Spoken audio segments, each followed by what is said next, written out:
मजदूर का बेटा मजदूर बनेगा तो हमारी आपकी क्या जरूरत। तो ये ध्यान रखिएगा, बड़ी उम्मीदें जनता को और सरकार को। क्या है मिशन 45? के पाठक अब मिशन 45 के तहत क्या करने वाले हैं?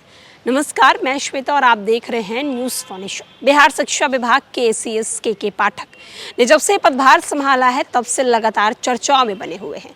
के पाठक खुद ट्रेनिंग शिक्षा के क्लास में पहुंच जाते हैं, उनसे सवाल करते हैं, उनसे बातचीत करते हैं। वहीं अब के पाठक ने बीपीएससी से बहाल हुए नवनियुक्त शिक्षकों को एक और टास्क दे दिया है। उन्हें साफ साफ कह दिया है कि 45 मिनट के अंदर आप अच्छे स्मार्ट स्टूडेंट को तैयार कीजिए। के पाठक ने कहा है इसके तहत आपको स्टूडेंट का हर दिन क्या बच्चा पढ़ रहा है, कैसे बच्चा पढ़ रहा है, किस तरीके से पढ़ रहा है, ये सारा कुछ आपको चेक करना है और 45 मिनट के अंदर एक स्मार्ट स्टूडेंट तैयार करके आपको खड़ा करना है। के पाठक ने यहाँ तक कह दिया है कि हर दिन बच्चों के एग्ज़ाम लीजिए, बच्चे क्या कुछ पढ़ाई कर रहे हैं, उन सारी चीज़ों की जानकारी आप खुद लीजिए। क्या आपका बच्चा पढ़ाई में कमज़ोर है? क्या वो बिहार के किसी सरकारी स्कूल में पढ़ता है?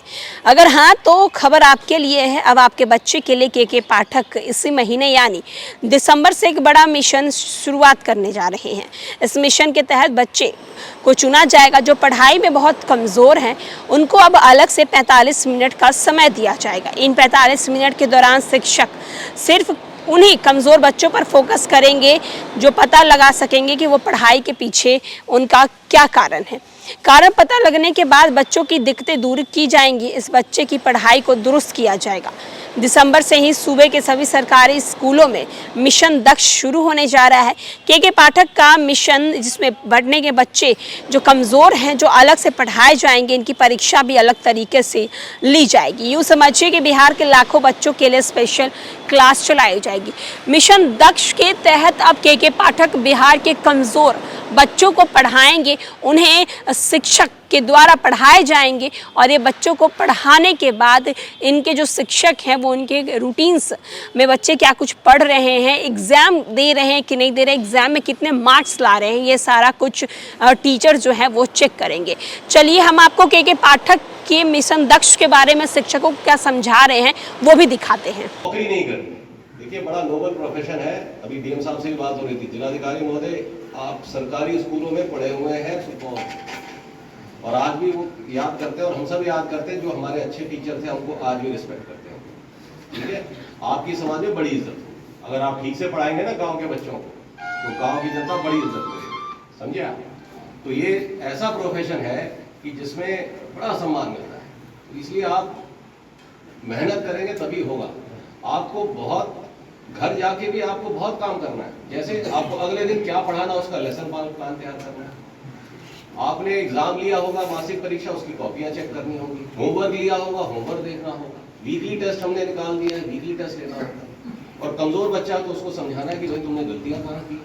ठीक है, मिशन दक्ष के बारे में सुन लिया आपने।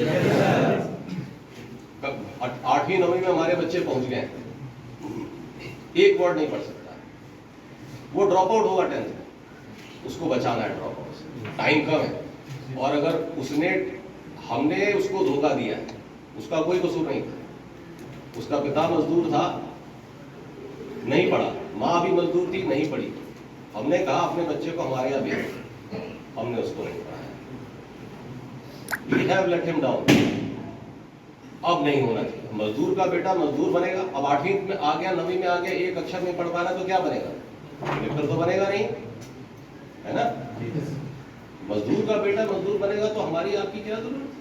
तो ये ध्यान रखिएगा, बड़ी उम्मीदें जनता को और सरकार को। एक एक बच्चे को ढूंढिए, उसकी एक एक कमियां निकालिए और उसको दूर कीजिए। डांटना मारना ये परंपरा बंद हो चुकी सैकड़ों साल तक। डांटने से कोई समस्या नहीं निकलती। कॉपी चेक करके हर एक बच्चे को किसी को 10 में से 10 दे देना, 10 में से 2 देना, टीचर का काम यहाँ खत्म नहीं होता है। यहाँ से शुरू होता है कि जिसको 10 में से 2 नंबर मिले हैं तो जो बाकी 8 सवाल उसने जो गलत किया है उसको बुलाइए। क्लास के बाद बेटा तुम रुकोगे, हम तुम्हें बैठा के समझाएंगे एक एक सवाल में क्या क्या गलती। समझ गए? इसीलिए कह रहे हैं